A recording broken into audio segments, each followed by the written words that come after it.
Hi everyone, Fatma here from Addictive Tips, and I'm going to show you how you can get rid of these black boxes that Windows 10 adds behind certain folders.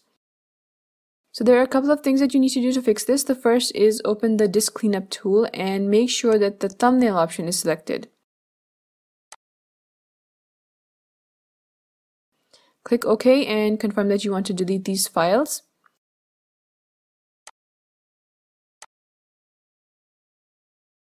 Once the files have been deleted, you need to delete the icon cache. To do that, you want to go to this location on your screen. Replace your username with your actual username. In this location, you want to look for a file called iconcache.db and delete it.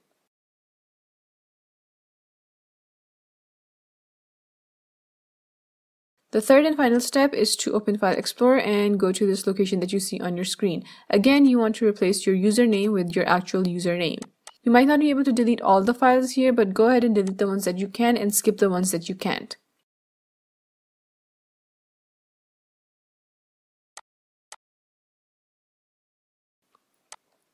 And once you're done with that, you want to restart File Explorer.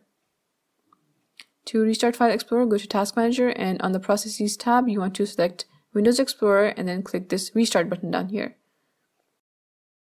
And the folder icons are going to be fixed. Thanks for watching. I'll see you later with more tech tips.